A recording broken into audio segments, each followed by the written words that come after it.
Mimi tarehe 9 mwezi Disemba mwaka 1961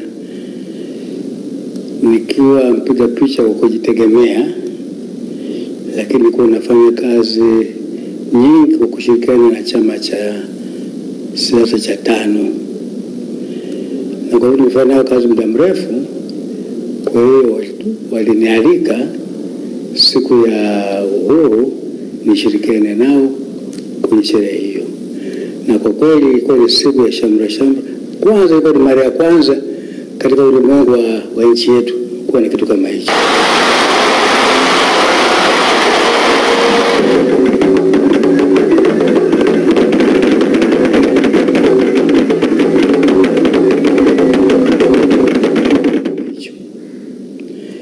Kitu cha kufurahisha,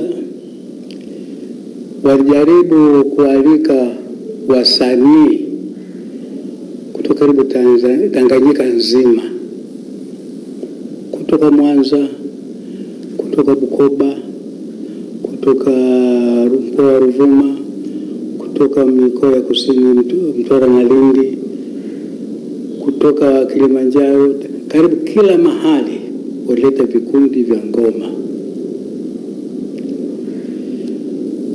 Sasa kwanza kitendo kile asubuhi ndio shughuli zote kwa uwanja wa Taifa. Tumekwenda pale na mimi nikiwa chini ya mwavuli wa TANU kwa mstari wa mbele wa kupiga picha. Tunafika uwanjani, bendera ya Uingereza bado inapepea. Tunashangaa, mbona tunapata uhuru, bendera yetu iko wapi, iko wapi? Kwa sababu hatukujua ratiba walibacha namna gani. Basi wamefika pale viongozi wote wanaotakiwa wanaostahili kuwepo. Kuja gavana, amekuja na mume wa Malkia, ndiye aliyemwakilisha Malkia mwaka huu, Duke of Edinburgh, anaitwa Prince Philips. Sasa baada kufika pale ukapigwa wimbo wa taifa wa Kiingereza. Tumesikiliza, tusauzoea wimbo huu. Mara tunaona bendera ya Uingereza inateremshwa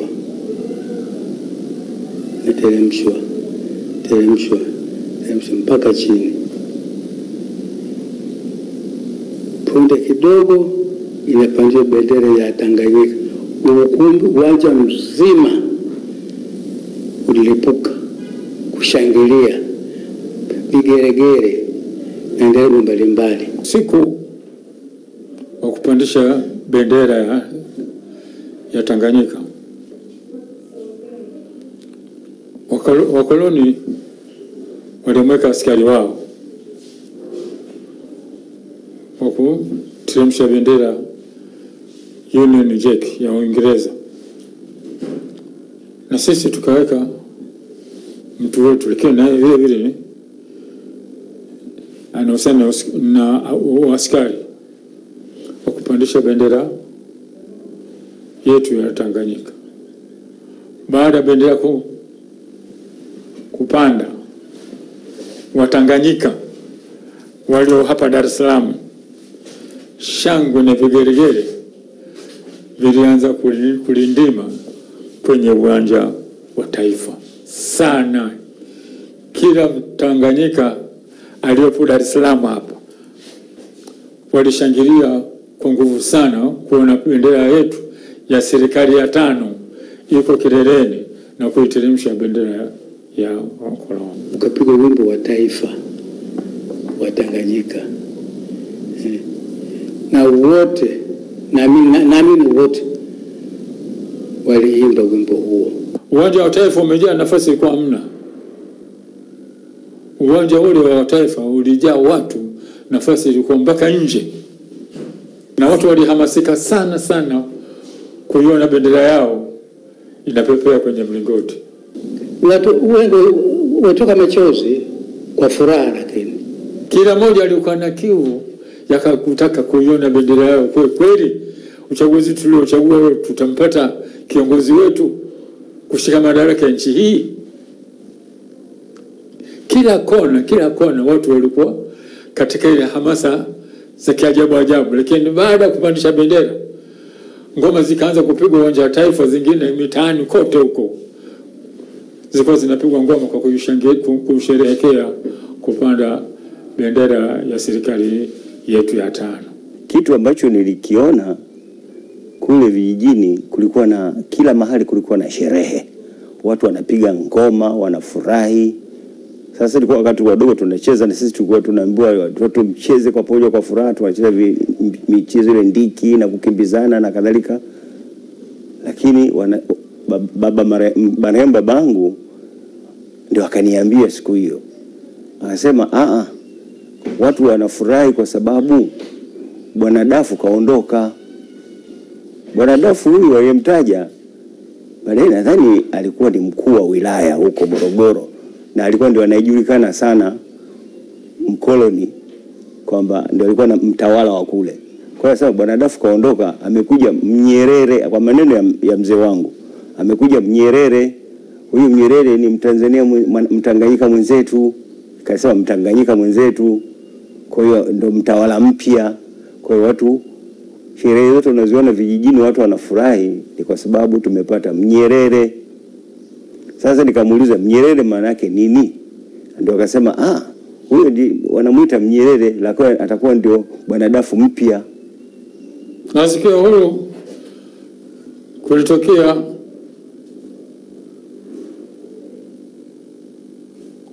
vitu vya ajabu. Walitokea panzi huyo unaojua. Panzi wale walikuwa na rangi ya bendera ya Tanganyika. Ndani ya mbawa kuna maandishi yaliandikwa 9 Disemba. Aliandika hatukujua, lakini tunajua kwamba wale wamekuwa kama mashuhuda waliokuja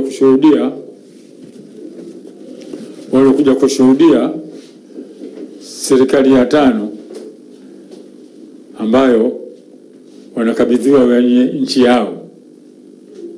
Panzi wale walienea nchi Dar es Salaam kote, mikoani sijui, lakini na imani hata mikoani walitembea. Panzi wale Mungu alituletea kuja kuona serikali ya 5. Siku ile ya bendera ya Tanganyika inapandishwa, wakatokea panzi wengi tu. Panzi hao wamekuwa kama vile senene, unajua wakati wa mvua senene wanakuwa wengi, na wale wamejitokeza wengi sana, wanaruka. Lakini bendera, mbawa zao zina bendera ya Tanganyika, wakitua inaonyesha 9 Disemba. Ukihadithia unaona kwamba kama maskhara, lakini hayo ni ya kweli. Panzi walikuwepo. Panzi tena? Hili swala la panzi bwana lilinipa ukakasi kidogo, nikasema hapana, inabidi niwaulize baadhi ya wazee wengine waniambie nao waliona hawa panzi ama ni mawazo tu ya wachache. Kwa kweli mimi nilikuwa nashughulika zaidi na ile mbele kwenye viongozi, kwa kweli hiyo panzi sikuwa, lakini nilisikia, lakini sikuwa na muda kwenda huko kuangalia huko na huko. Kwa upande mmoja, upande mwingine naweza kusema lina ukweli, pamoja na kwamba wakati huo nilikuwa bado niko mdogo sana, nafikiri nilikuwa darasa la 1 kama sikosei. Kwa siku ile Disemba 9 tulijua ni mapumziko ya shule. Sasa tukiwa vijijini, shule za vijijini kama unavyoelewa. Kwa hiyo tukiwa shambani na bibi na watoto wenzangu, tuliona mdudu panzi ambaye ilikuwa tofauti na panzi wengine. Tukaanza kumshangaa na kuanza kumkimbiza.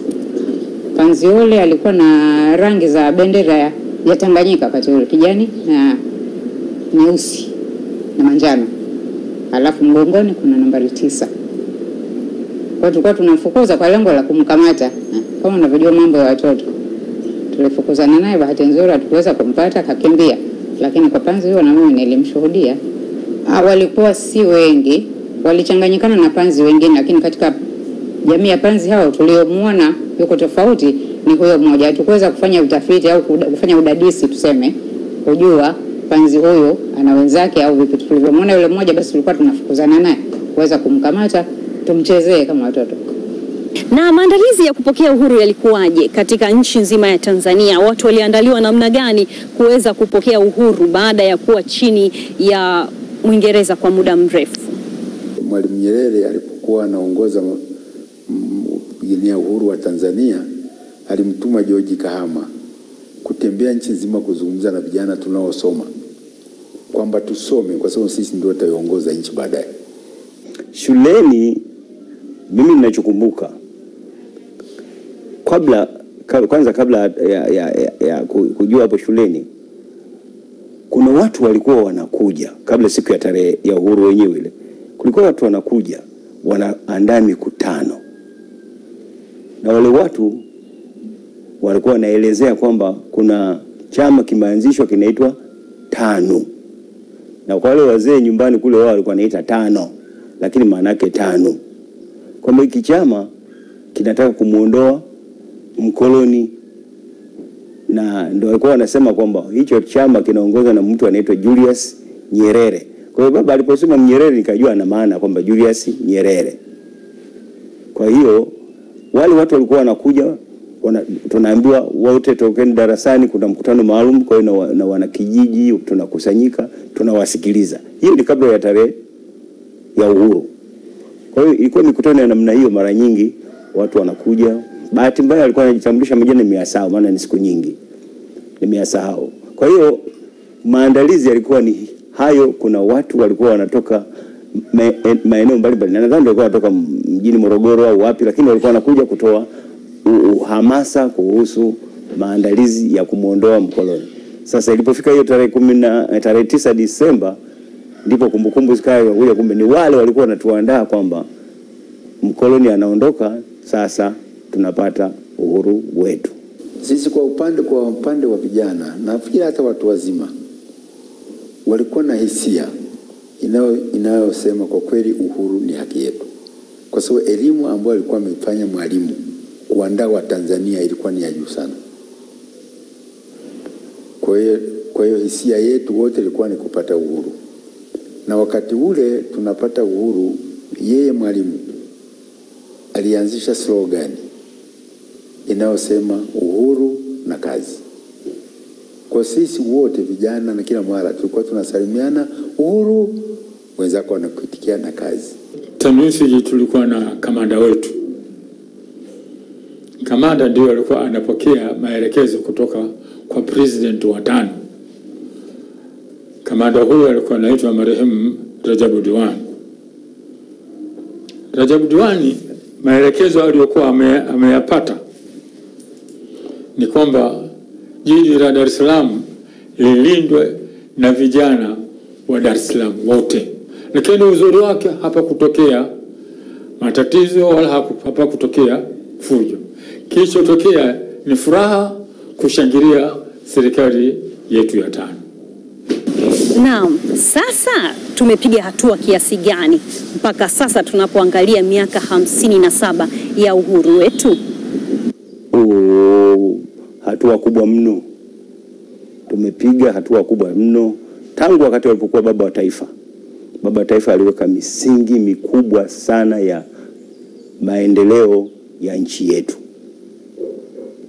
Maana hata tunazungumza sasa hivi tunataka viwanda. Baba wa taifa alishajenga viwanda vingi tu. Kuhusu kilimo kilipanuka sana wakati wa baba wa taifa, kwa sababu alikuwa na sera na misingi ya kilimo. Na nakumbuka wakati ule kulikuwa na kauli mbiu mbalimbali zinazohusu kilimo. Kilimo cha kufana kupona, kilimo, siasa ni kilimo, halafu na umwagiliaji si nini. Kulikuwa na kauli mbalimbali za kuhamasisha kilimo. Na hata kwenye viwanda hivyo kulikuwa na viwanda vingi wakati ule. Kuna kina Mwatex, Mutex, Sunguratex, Kilitex, vilikuwa viwanda, na hata Urafiki, vilikuwa viwanda. Aliweka msingi mkubwa viwanda baba taifa. na mambo karibu katika kila eneo la maendeleo baba taifa alishaweka misingi yake. Miundombinu kwa mfano, mimi wakati nimechaguliwa ubunge mwaka 65 nilikuwa nakwenda Zambia. Ndio nisafiri katokee na Konde Tunduma kwenda Dar es Salaam siku 4. Hakukuwa njia ya kutoka Sumbawanga kwenda Mbeya, lazima tuende Zambia. Na wakati ule barabara ya kutoka Tunduma kwenda mpaka Dar es Salaam kipitia Mbeya ilikuwa na jina la hovyo. Kwa sababu sio barabara, ilipewa jina la Heroline, barabara ya kuzimu. Kwa wakati ule ndio serikali ya awamu ya kwanza ndio Mwalimu wakatafuta fedha serikali yetu wakaanza kujenga barabara ya lami kutoka Dar es Salaam kuja. Na wakati ule kulikuwa makampuni ya mkubwa ya kina Stanley ndio walianza kujenga ile barabara. Alafu vile vile ikaanza kujengwa reli ya Uhuru kwa kutuunganisha na wenzetu wa Zambia. Na yenyewe wakati wanajenga wazungu walisema, Nyerere wewe unajengaje barabara wakati hakuna traffic, reli wakati kuna traffic? Akasema kinacholeta traffic ni miundombinu. Utaonaje magari hao wote wanasafiri wakati una barabara?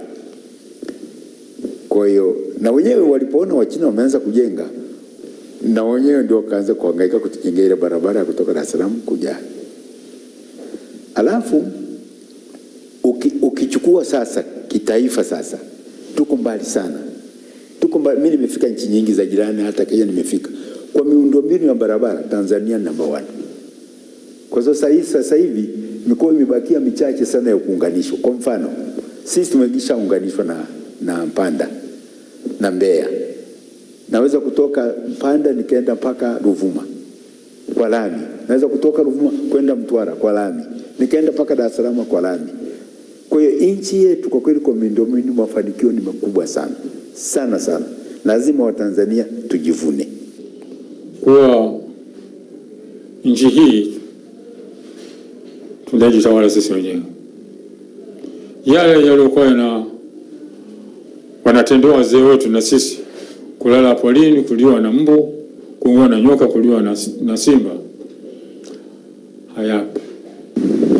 Kauli mbiu yetu ya mwaka huu ni amani, uzalendo na uadilifu ni nguzo katika kukuza uchumi wa viwanda. Dhana hii ina uhalisia gani? Hebu tusikilize kwa wazee hawa. Sera yoyote utakayoitangaza, iwe kilimo, iwe nini na viwanda kadhalika, bila amani haiwezekani.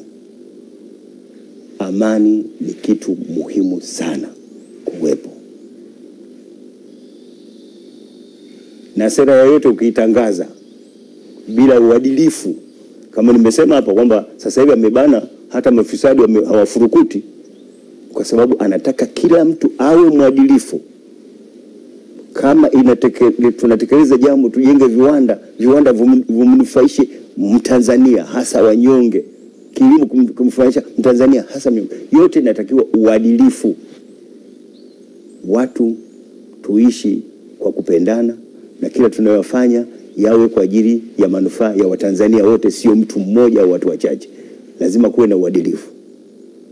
Lakini yote hayo yanaunganishwa na nini? Uzalendo. Watu lazima kuipenda nchi yetu. Tanzania ni yetu. Tumezaliwa hapa na tutaishi hapa na tutaendelea watoto wetu na wajukuu wetu watakuwepo hapa. Lazima tuipende nchi yetu na sisi wenyewe pia kupendana. Watanzania wenyewe tupendane, na hii misingi yote aliweka baba wa taifa.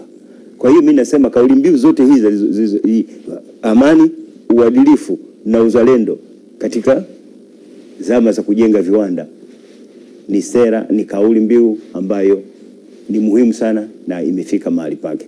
Bila yote hayo matatu ujenzi wa viwanda itakuwa ni mgumu sana. Lakini tukizingatia kwamba nchi yetu endelee kuwa na amani, Watanzania wawe waadilifu na wawe wazalendo kwa nchi yao, waipende nchi yao, waiseme vizuri nchi yao, waitangaze vizuri nchi yao, na wao wenyewe wapendane, nchi yetu itabadilika. Kweli kuna kipindi zana hizo zilianza kulegea. Sijui sababu gani, lakini Lakini kuna mwamko sasa hivi, kuna mwamko sasa hivi, walau serikali ya awamu ya 5 inatuweka mahali pazuri kwenye uwajibikaji, kwenye uzalendo na kufanya kazi kwa nia moja.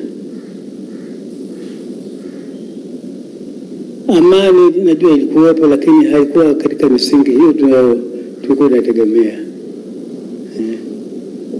Lakini sasa hata vyombo vyote vya dola vinafanya kazi nzuri, vinajitahidi. Ile kinachotakiwa na sisi wenyewe raia tuiunge mkono serikali, kwa sababu wanaofanya uhalifu sio wakimbizi, hawatoki nje, ni majirani zetu na watoto wetu. Kwa nini hatuwe wawazi? Miaka ya zamani kabisa, wazee katika kijiji walikuwa na utamaduni wa kukutana mara moja kila wiki, kuangalia hali ya uchumi, hali ya usalama, mambo ya utamaduni. Wanakaa pamoja, wanajadili fulani mambo yake si mazuri, mtoto wa fulani, wanajadili, na wanayoamua pale yanatekelezwa ipasavyo, mambo yalikuwa mazuri. Hata serikali ilikuwa inawategemea sana wazee hao. Tuwe na mabaraza ya kushughulikia mambo kama hayo, kwa sababu wanaofanya uhalifu ni miongoni mwetu, na wanafanya kazi vizuri wako miongoni mwetu. Kwa nini tusiwaige mfano hao?